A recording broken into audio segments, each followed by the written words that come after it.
Yeah, here we go. Going to be altitude as well that we get stuff going here. And yeah, get those predictions in quick because I feel like this first game might not last too long potentially. As here we go, spawning in the bottom left-hand corner of the map. It is our Vietnamese Zerg. Never really know what to expect next out of him. This is MeomaikA.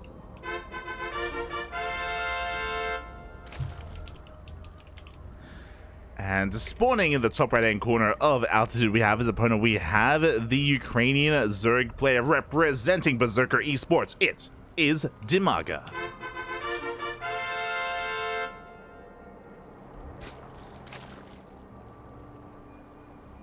No 12 pools, no 12 11s.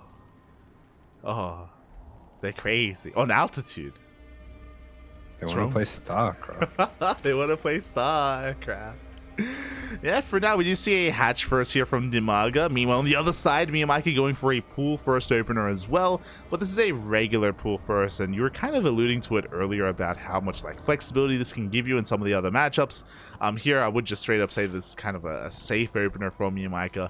From time to time, he's willing to make like an abundance of links to try to get like maybe a drone or two across the map, but mostly safe.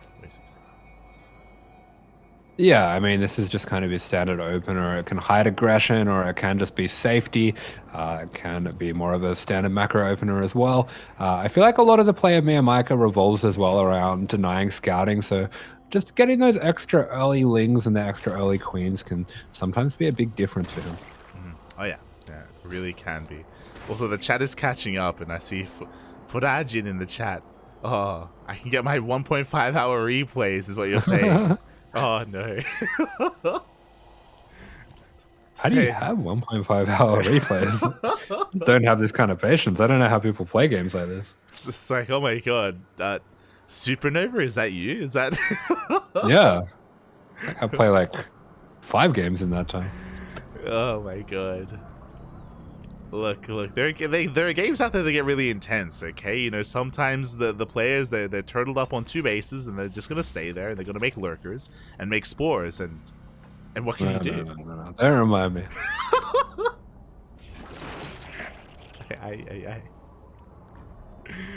Oh, God. We uploaded those to YouTube, by the way, and Dave, he was... Yeah, he said, he messaged me, he was like, I'm sorry. Sorry, it's not good enough. That's fine. Oh my god, DIMAGA racing into a lair. Yeah, okay, so it's DIMAGA that wants to be the first one to mix things up a little bit. Oh, and he sneaks in with the lings as well, so he's going to be able to get a good look at exactly what it is that MeomaikA is doing. Sees all the drones, doesn't see any extra lings or any extra tech buildings or anything like that as well. Mea being very adventurous, throwing down this roach war, and it is going to pay off too. I love it. Once the rotation of the lings does complete, he throws down that roach war, and the lings do not get the scout off, so MeomaikA, he's rushing into a very fast roach war off of 2 bases. Likewise, DIMAGA, this could be the beginnings here of, I want to say, 2-base Spire. He only has 1 gas geyser though, and he is walling off. Yeah, there we go. So more of a 2-base roach setup so far, just on a few, on not too many gases just yet. Yeah, not too many gases. He is walling off here at his natural base. Meanwhile, MeomaikA, he is not droning. There it is. The Spire is going to be thrown down.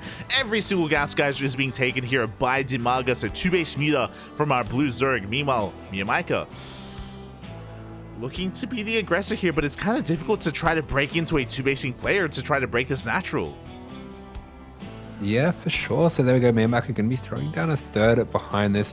Does have a good amount of lings here, but it looks like these are the kind of lings that you would want for denying a 3rd. So I think DIMAGA kind of getting the best of these openings here. 100%. That's kind of what I was alluding to here, is that these lings, what can they really do? They apply pressure to the natural base. They check the 3rd location. They realize, oh, there is no 3rd. These lings could have been drones. They could have been spent elsewhere here. And so far, DIMAGA is getting away with that Spire.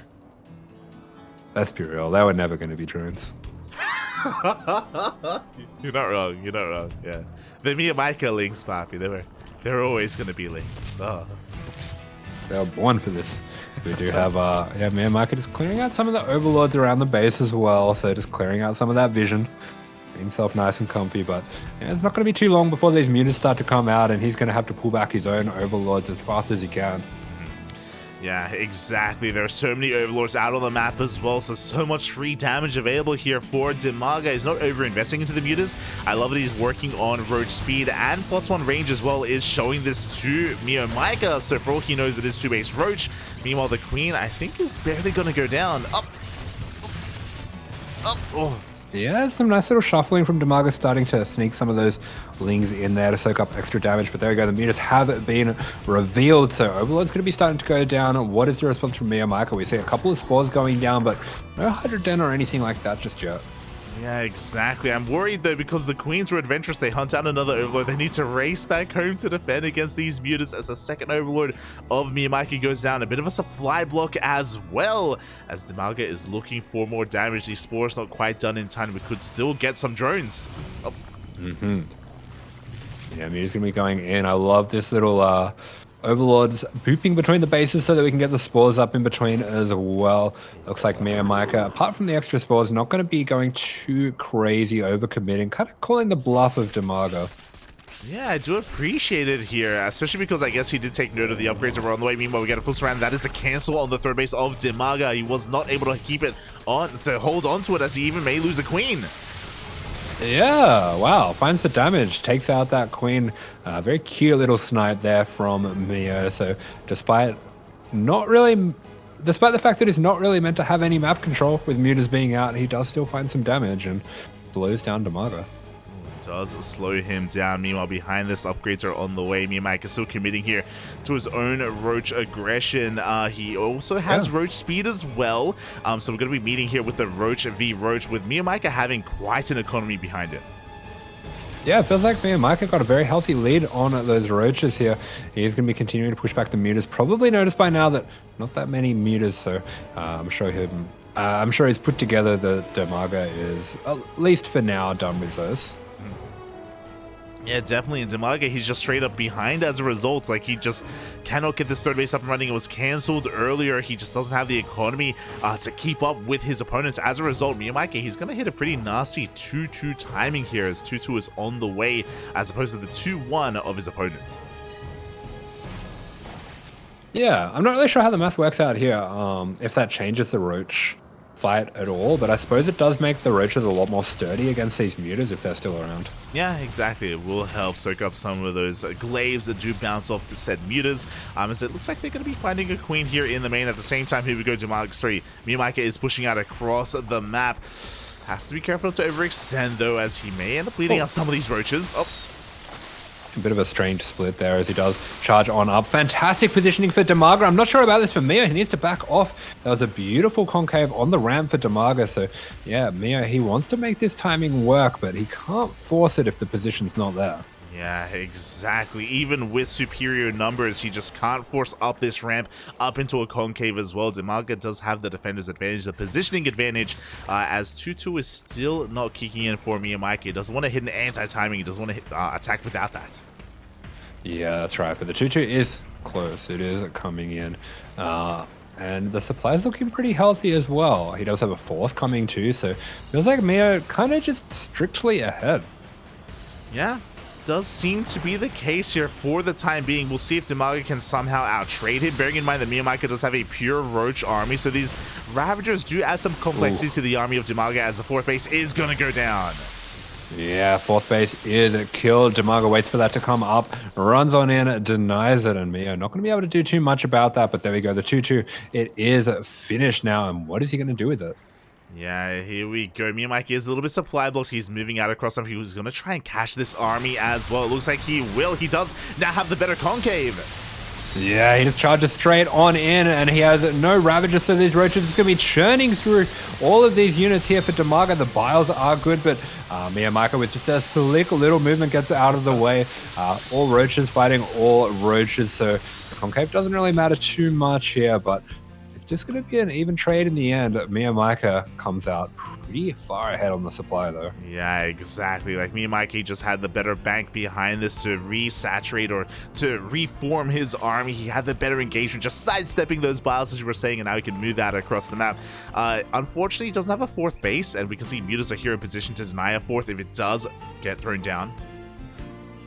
Yeah, the Mew's going to be a little bit annoying here as that base goes down, but MeomaikA, he has that killer instinct. He dives straight on into the base here. It's going to be rather close here, but I think Meo just has the numbers here. Yeah, he has too much. GG gets called, and MeomaikA will take game number 1. Gee, cool little first game between these two, and I feel like that is the last game that we're going to be seeing going that far. I'm expecting 12 pulls. I'm expecting 12 11s. I'm expecting some craziness to come out from here on in. Yeah, I mean, to be fair, that was the largest map in the map pool, altitude, of course, so that does kind of lean towards, you know, something like Muta play and longer, later games as a result, but on some of these smaller maps, we should be seeing some more aggression. But it's really well done there by MeomaikA. Even though DIMAGA got away with the unscattered Spire, and even though he got a lot of Overlords, MeomaikA also killed Overlords, and MeomaikA also called the bluff of his opponent, as you were saying. Didn't waste any resources taking into Hydras or taking into anti-air, just staying true to his Roach Ravager, or Roach, I should say. Yeah, that's right. He just stuck to his timing, hit it quite solidly. It did get a little bit weird as that fourth got denied, and his 2-2 was still a small ways off, but in the end, he does hit that timing strong and gets it done. Did get it done in the end, and now we move on to another map here in this series, and hopefully this time I don't get stuck in the player slot, hopefully. As we get ready for Ancient Cistern, the second largest map in the map. Well, actually, now that I think about it, is Ancient Cistern technically larger than Gresvan? I know altitude is the largest, but I think I so. have it written down somewhere. Oh, okay. I'm not sure about the size in general. Gresvan might be wider, but I kind of think of Cistern as bigger. Okay. Let's have a look at the rush distances. Oh, I didn't write it down because I just vetoed it before. Like, I just veto these maps. I got it. True. All right, I think Gresvan's a slightly longer rush. Okay. Fair enough. As we are loading into our second game of our best of 5 grand finals. Yeah, Gresvan's 1 second longer. Oh, okay. As yeah, here we go. We are kicking things off in the top right-hand corner of the map of Ancient Cistern. This is the Vietnamese Zerg, MeomaikA. And spawning in the bottom left-hand corner, we have his opponents. We have the Ukrainian Zerg player representing Berserker Esports. It is DIMAGA.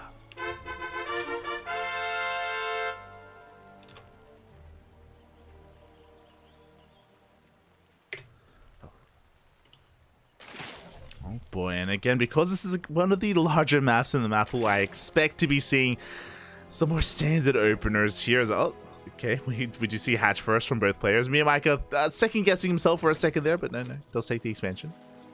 Yeah, changes his mind, throws down that hatch there. So playing mind games on himself as well, or on us. I'd like to think that was MeomaikA. That was like his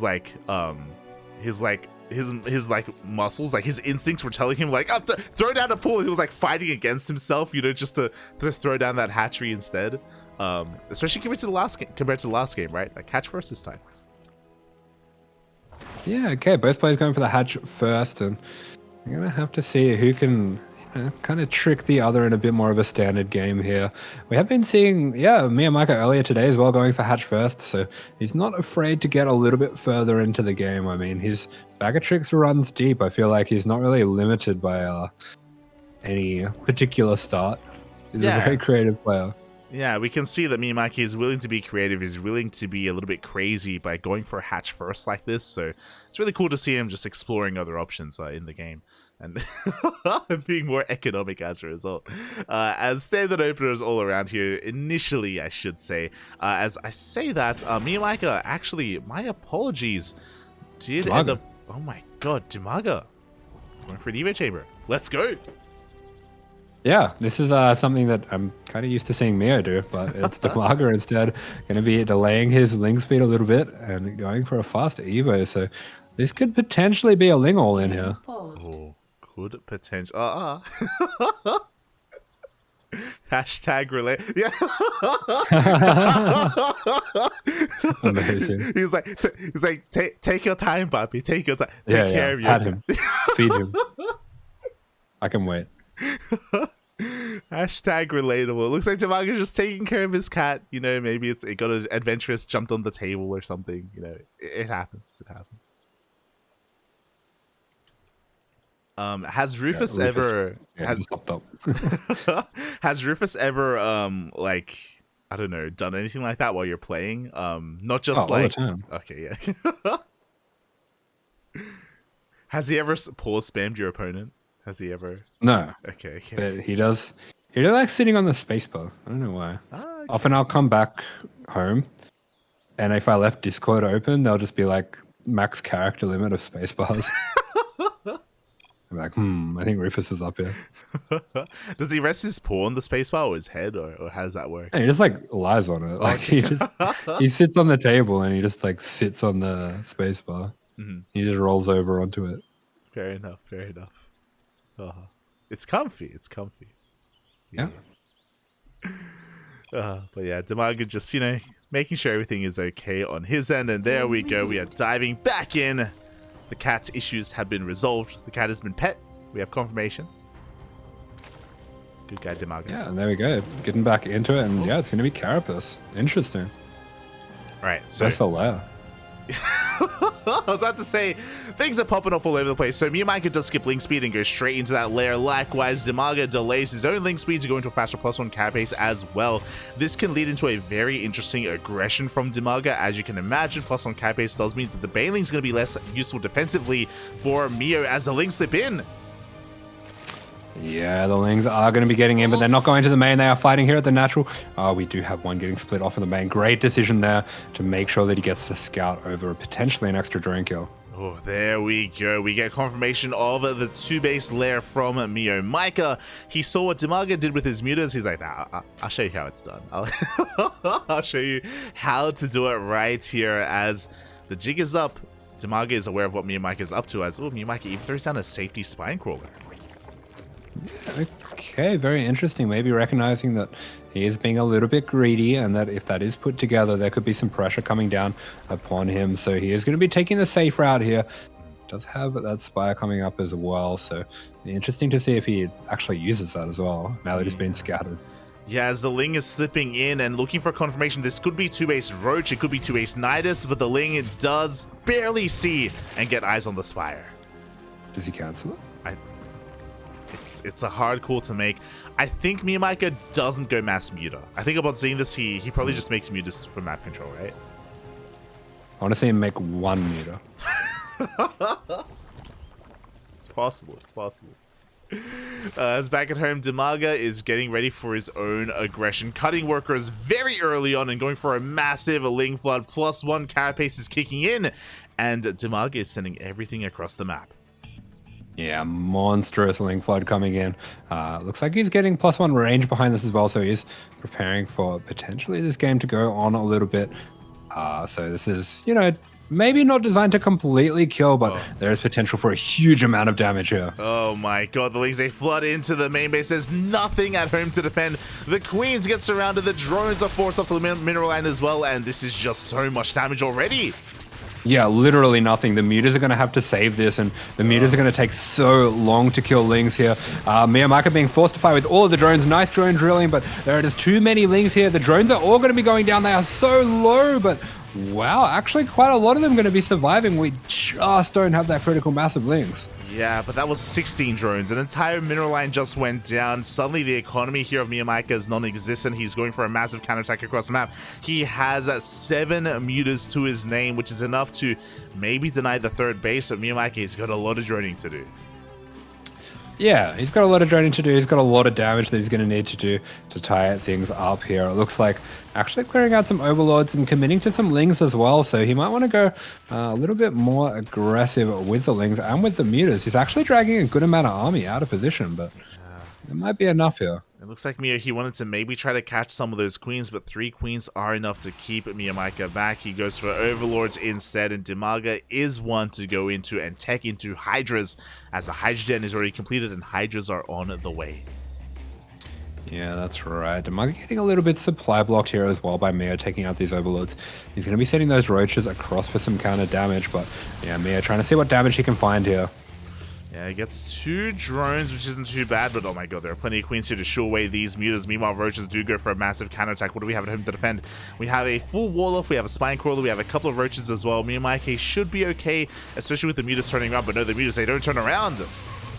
Yeah, DIMAGA's doing a great job here. I really like how he's controlling this. He's preventing a lot of damage from going down, and he is going to be able to snipe down this Roach Warren as well before Roach Speed can finish. That's amazing. That is huge. No more roaches can be produced here from MeomaikA. No Roach Speed either. A massive advantage for DIMAGA, as long as he's able to survive this counterattack, as MeomaikA is sending his army across the map. He has +1 air attack on the way as well to help out his mutas. Again, he's pretty committed with this, and he's going to try to catch some of these hydras. Oh.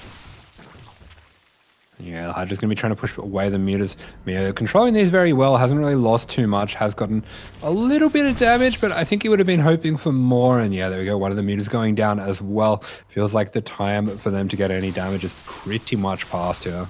Yeah, exactly. And the Roach army of MeomaikA does rock up, but there's a Roach army for DIMAGA as well, and he's got queens and hydras to support. We can see MeomaikA is going to be completely cleaned up, only getting 3 drone kills. Mutas can't really support at all just because of how much anti-air there is, and yeah, MeomaikA is just in a really rough position. He's trying to catch up in the working out. We even have tunneling claws. Yeah, Tunneling Claws was revealed to MeomaikA only just, but the real question is, what can he do about it, as the roaches are going to be coming across the map? I'm not sure if we have spores going down for Mio just yet. No spores whatsoever, no overseers either. Mio is not ready for the Tunneling Claw roaches, despite having so much map control, despite having all of these overlords. He just doesn't see this coming ahead of time, and this could do some game-ending damage. Yeah, that's right. Roach is going into every base here. Mio is completely unaware, and he is just not prepared for this at all. Looks like DIMAGA just looking for the perfect moment to sprout those, and there we go. The drones are going to be dropping. GG is called instantly. DIMAGA ties up the series. GG, well played. We have a series on our hands. We have a back and forth. DIMAGA does take it in the end. Rushing into Spire, rushing into these layers just hasn't been working for either player this series. But to be fair, MeomaikA was so greedy that game. We should also mention that DIMAGA had some great scouting, right? He was able to slip in, he was able to see and confirm everything twice. MeomaikA never went for a link scout of his own. He never was able to recognize that there was that fast Evo chamber, that there was a link flood coming his way until it was too late. That's why MeomaikA was so underprepared for that. Yeah, that was a dirty build coming out from DIMAGA, and I'm really looking forward to seeing how else he can mix it up in this series. Oh boy, I am as well, as we are diving into our next series, straight into our next game. Game 3 is going to be taking place on Royal Blood. A smaller map. Alrighty, yeah. Very small map. No ramp at the front as well, so expecting a bit more aggression from both players. Probably not going to be seeing mutas again. I feel like this is not the best map for that sort of player.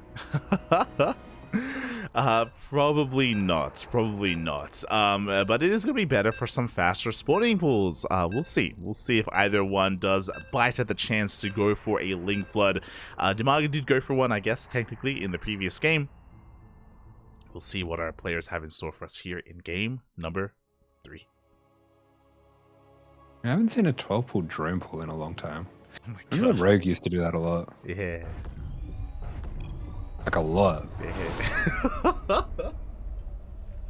I don't want to see it. Keep it away from me. Keep it away. Gives me... Oh, let's go! Oh, looks like we are going to be getting a 12-pool of some kind, as here we are spawning in the top right-hand corner of the map. This is Mr. MeomaikA. And spawning in the bottom left-hand corner, getting 12 pools. Oh my god, going for a 15 hatch? Or a 15 pool. We have, yeah, 15 hatch. We have the Ukrainian Zerg player representing Berserker Esports. It is DIMAGA. Let's go. It's a 15-15. Okay, it's gonna get real interesting. Yeah. This does mean that DIMAGA can get the queens up a little bit earlier, but I'm kind of worried because I know the defense for 12 pool does rely a little bit on a drone pool, and he's going to have less drones than usual.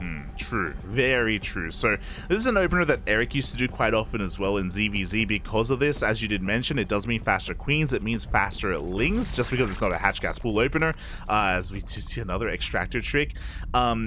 So yeah, it's going to be really interesting to see how DIMAGA is able to protect his natural and if he's able to minimize his losses as MeomaikA is just sending his lings across the map. Yeah, there we go. Straight across we go, and they're going to be coming underneath the Overlord here. So it has been spotted now by DIMAGA. How will he react? Yeah, DIMAGA fully aware of what's going on with the completion of the spawning pool. We do already have our queens on the way and lings as well. Again, the spawning pool finishes a little bit earlier than normal just because it's a faster spawning pool compared to an economic opener. So because of that, I do want to give DIMAGA a slight advantage here. His hatchery's going to be taking some hits. There we go. We are pulling the boys. Yeah, drone's going to be pulled down. Not too many of them, so the micro is going to have to be on point. MeomaikA not flinching at all. I really like that, but the lings have arrived. They are here pretty early, so Yeah. MeomaikA picking a good opening here, and wow, he just doesn't take damage at all. Yeah, oh god, but he does overextend here, and DIMAGA has to be very careful. But in a couple of seconds, the queens are going to be coming out. With the arrival of the queens, that'll be the end of this push. Again, this is a very safe opener here from DIMAGA, and he completely deflects this. Yeah, he really shuts this down, and already he's got two queens. Queens really the boss when it comes to ZvZ, so I have to say DIMAGA looking like he's sitting pretty here. Yeah, in the end, does feel like DIMAGA did come out on top when it came to the openers overall. But the added advantage here, or the difference, the biggest difference, is that actually MeomaikA is going for a faster gas behind this. Yeah, so it looks like MeomaikA, he will probably have the slightly faster ling speed. Not the best trade there for DIMAGA either. Does trade out those lings, and getting a little bit careless there. I don't feel like that was particularly necessary, but at least he has the queens to hold on. Yeah, exactly. It was a little bit wasteful from DIMAGA, but thankfully he's walling off here on two bases. I say this because MeomaikA's doing something really weird. When you 12 pool, typically it's for two base play. You stay on two bases, you go into roaches. This fast link speed from MeomaikA is really interesting. He's kind of taking a different approach as he takes a third behind this. Yeah, I suppose MeomaikA is realizing that because DIMAGA is low on gas, if he gets his faster link speed, he's going to have the map control to be able to take a third and maintain it quite comfortably. Yeah, exactly. So MeomaikA also adapting here to his opponent's opener as well, as DIMAGA is just going for two base roach himself. We do see the lair on the way. This should just be for roach speed. This time this shouldn't be for a spire, but we'll see. We'll see what DIMAGA does go for. We'll see if he does throw a spire down anyway. Yeah, I mean we've been thrown off quite a few times by the kind of spire play that we've been seeing, so could be anything at this point. Could be Hydras. That would be cool. Oh god, as MeomaikA is getting his third base up running, he's going to be droning, saturating his natural as well, getting into his own +1 range, and once this layer is done, there it is, roach speed is on the way for DIMAGA. Okay, so we had that two base roach setup coming out from DIMAGA here. Is on the way, but again, MeomaikA has a pretty hefty economic advantage.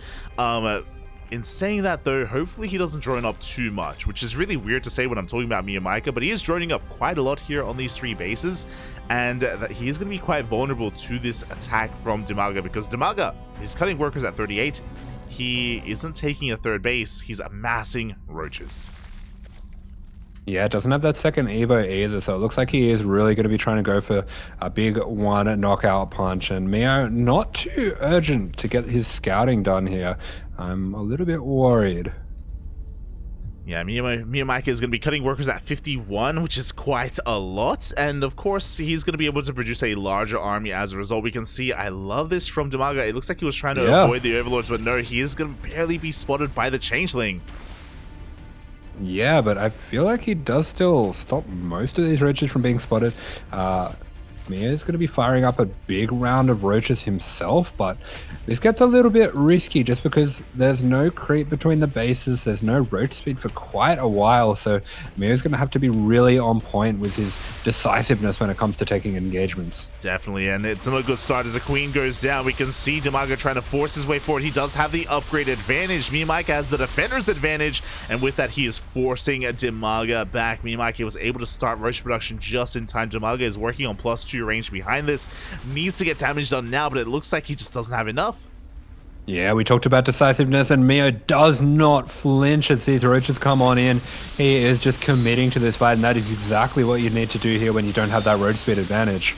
Yeah, exactly. And there we go. Roach speed is going to be kicking in for MeomaikA as well. He can chase this down. You can see DIMAGA just doesn't really have the economy to sustain this any longer at all.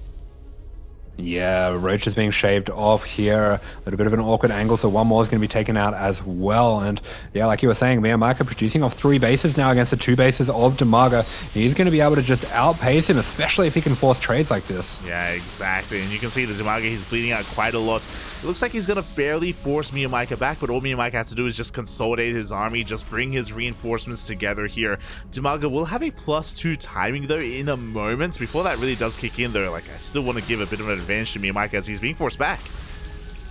Yeah, he is. He's going to be diving back. He does have that defender's advantage. Really good amount of roaches popping out here. He is just constantly producing off these 3 bases here. But like you were saying, that +2 attack is looming. Oh, and Mio doesn't want to let it get here. He is forcing the fight here. I love this. He wasn't looking. I don't think DIMAGA was quite looking at the time. He gets caught out with his pants down. Roaches are falling left and right. He's trying to set up a creep highway, but it's a little bit too little, too late. Before +2 can kick in, we can see DIMAGA just plummeting in supply.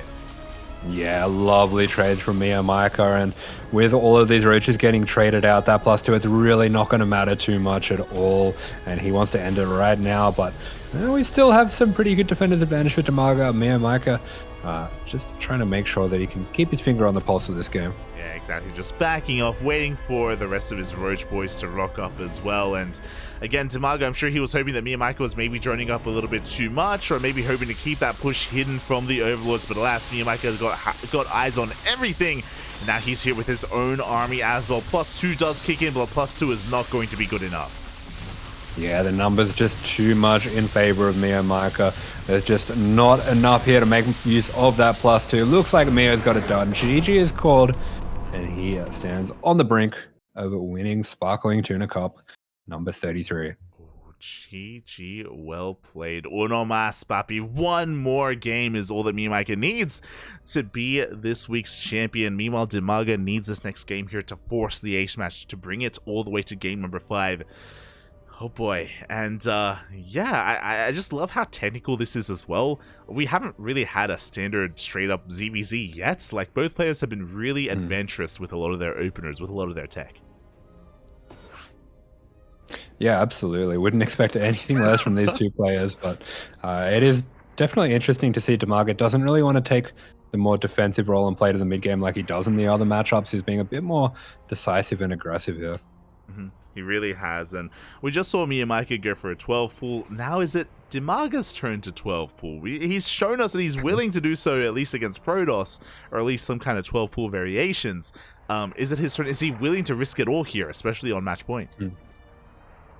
Yeah, what's there to lose? Why not? So we do have Dragon Scales here. It is going to be a ramp map, but it's still a short map. Is still a short map indeed, especially compared to some of the others that we've seen. I'm not too aware of the vetoes, but I think Respawn was vetoed for our player, so that won't really come into the mix as we're getting into game number 4. Yeah, game number 4 it is in this ZvZ, and here we are in the bottom right hand corner of the map with the have fun. Oh, so threatening when it comes from Mio. It is MeomaikA. And spawning in the... Oh, let's go this! Let's go! Spawning in the top left-hand corner, going for a 12 pull because it is his turn.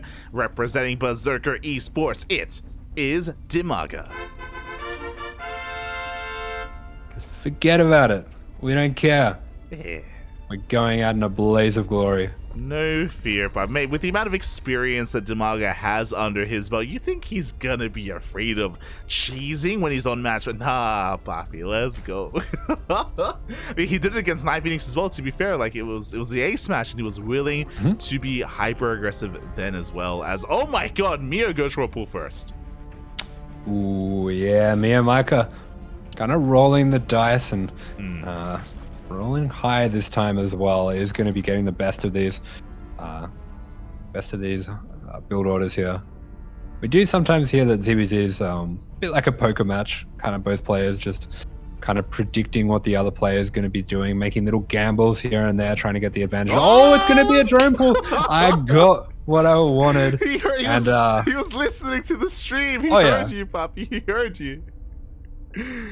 Oh, and who 12 pull drone pulls Mio? I mean, how much practice does he have against this? It's a pretty rare build these days, but the Overlord is going to be spotting it. Here we go. MeomaikA's fully aware of what's going on. He should be. There we go. He cancels his hatchery. He needs spine crawlers, and they are thrown down. Ooh, these spine crawlers are looking a little bit exposed. One of them is in the middle line, but the others are on the edges. Lings are coming out. Can MeomaikA survive long enough to get these spines up and running? Yeah, Mio spends those links straight out. He wants to try to delay this as much as he can. And it looks like he is going to be taking the fight. He doesn't want to commit too hard just because there is going to be a pretty high number of links for him to deal with. Oh, I don't know about this, but he does buy himself enough time. The queen is out. This one spine is a little bit exposed, but the other two should be able to get up just fine. And I think Mio's done enough here to win this game. Yeah, exactly. The spine coolers are finishing, and DIMAGA is forced out of the main base of Mio. GG gets called. Congratulations. And MeomaikA will be this week's Sparkling Tuna Cup champion. GG. DIMAGA, always a lovely competitor and a good sport. We love having him here. And he concedes to the King of the Sea. And MeomaikA will be your winner for Sparkling Tuna Cup. GG, well played. Congratulations to both of our players for making it here to the grand finals, and to MeomaikA for coming out on top. Great to see that build from DIMAGA going for the 12 pool drone pool. As you mentioned, it isn't something we see too often at all, and we just happened to be talking about it earlier today as well. So really cool to see it here in the end. Again, it's really hard to pull off. It's really hard, especially to be fair. Unlucky that DIMAGA went up against the pool first, right? Like MeomaikA, he kind of called the aggression, decided to open up safe that game, and it worked out so well for Mio. Yeah, exactly. MeomaikA just kind of predicting what was going to happen there, and it's a much easier hold, of course, with the pool first than it is with hatch first. Exactly. Because of that, he was able to throw down the spine crawlers when he did, as quickly as he did as well. Otherwise, he would have had to have waited longer, and there would have been a higher chance of DIMAGA denying that as well. And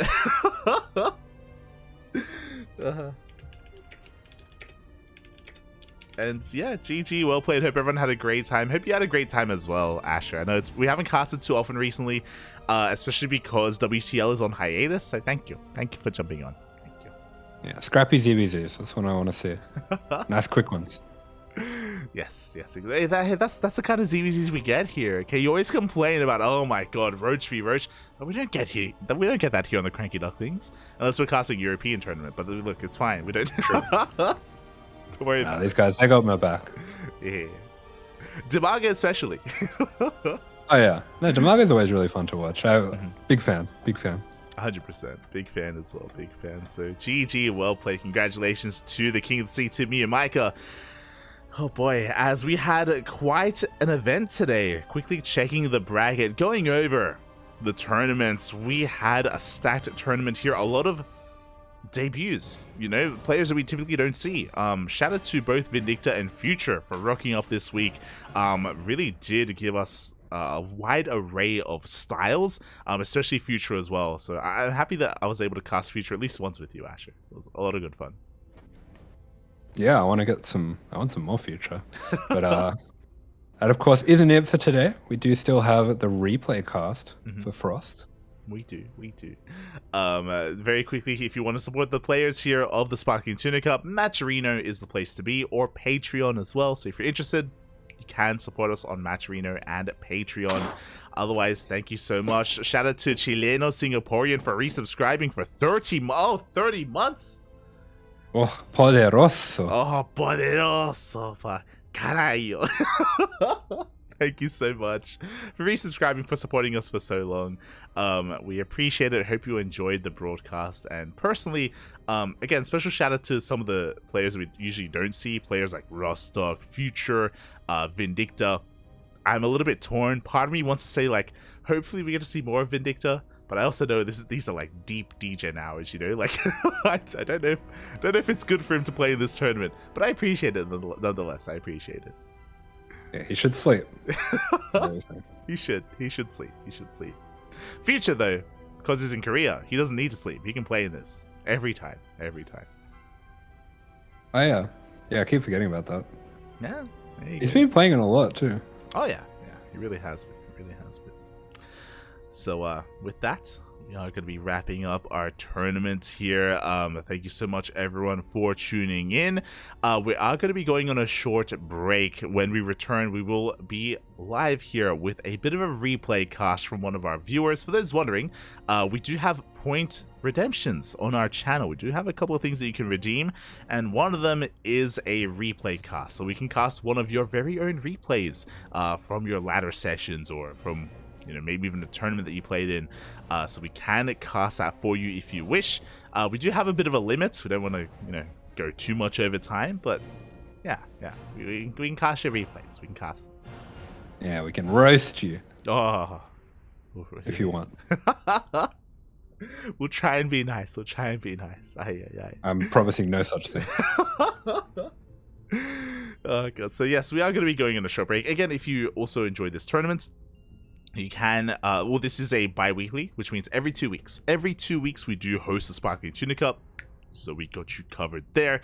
You can follow the channel, so you can be notified when we go live with our next event. Our next tournament cast is going to be tomorrow. I'm going to be casting with Yaku. ESL Open Cup Asia is in just under 24 hours. So if you want some Korean StarCraft, we got you covered with ESL Open Cup Asia. Likewise, in a couple of hours, I think it's in like 4 hours or something, Gamers 8 is going to begin. Okay. I thought you were casting someone else. No. Every day, baby. Oh, God. In a couple of hours, Gamers 8 is going to begin. The StarCraft 2 portion of Gamers 8 is going to begin, so be sure to tune into that as well. A big premier tournament, a lot of high-quality StarCraft is going on.